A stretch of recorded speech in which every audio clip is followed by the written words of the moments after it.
Hello, my friends. Welcome to the introduction into quantitative asset selection.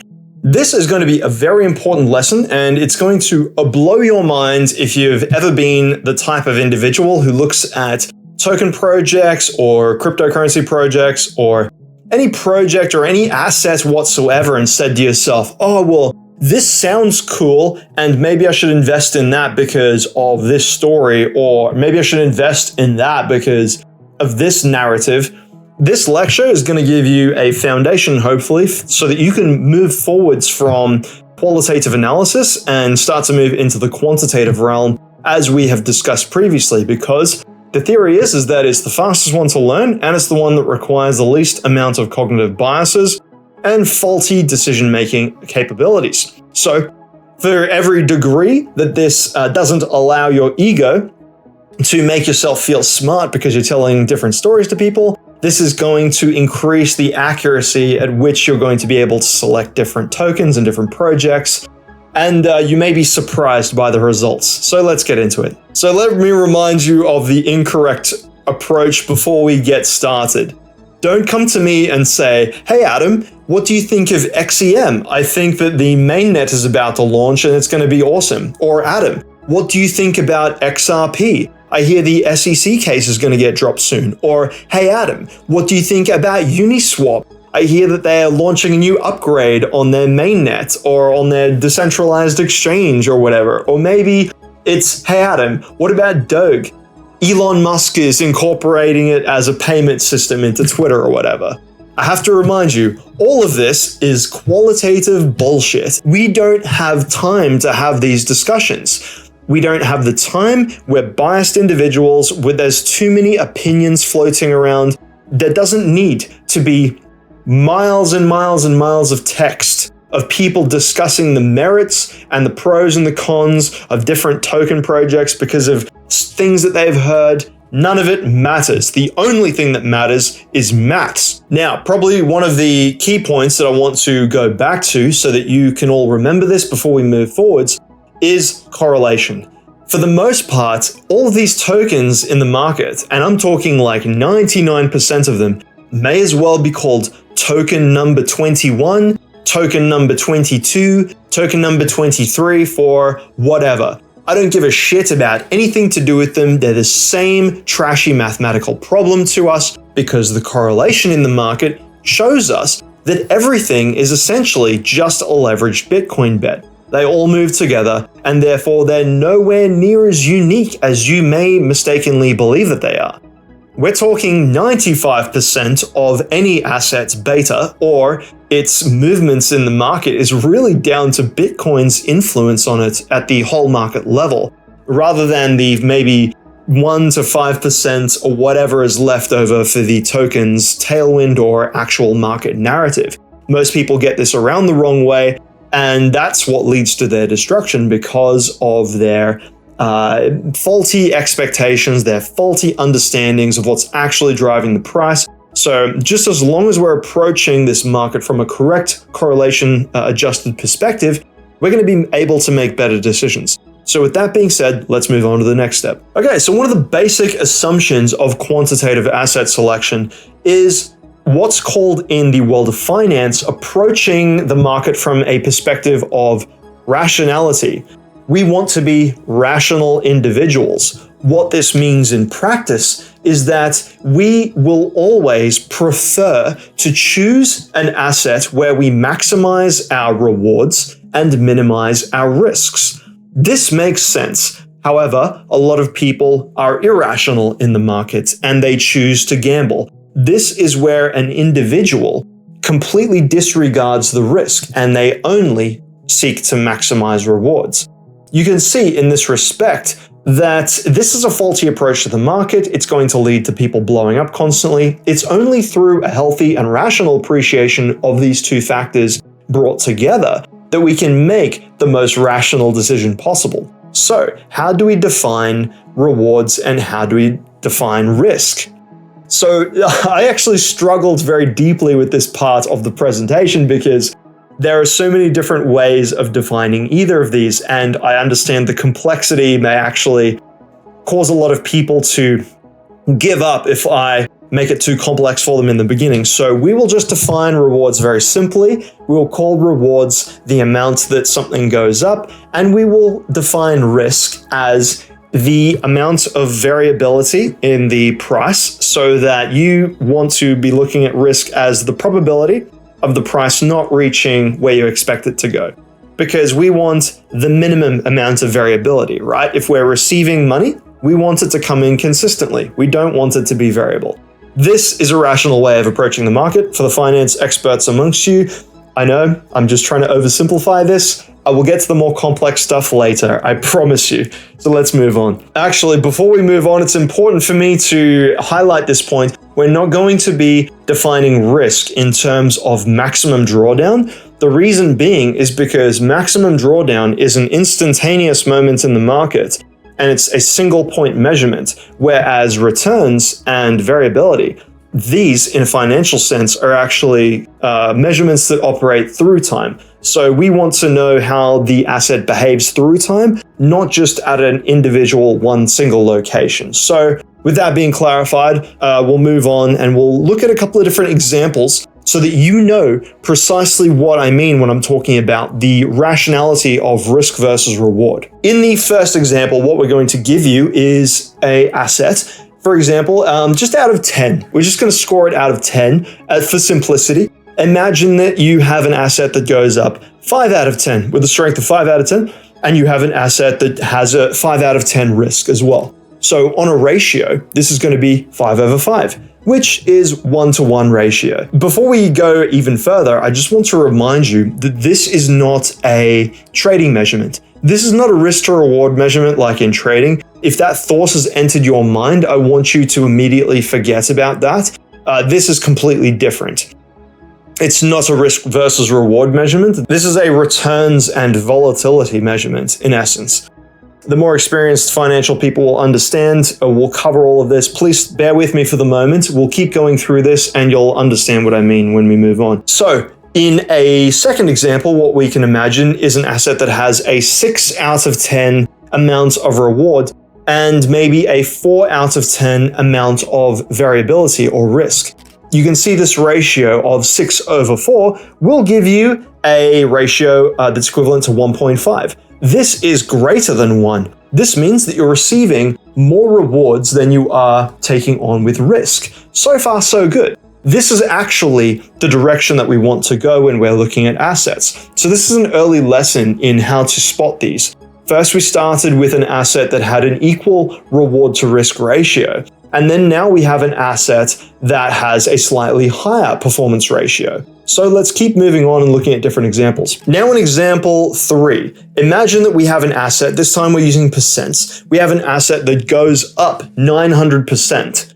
Pretty good, right? But to get that 900%, you also had to suffer 1000% volatility going up and down, moving around like crazy. How many drawdowns would you have had?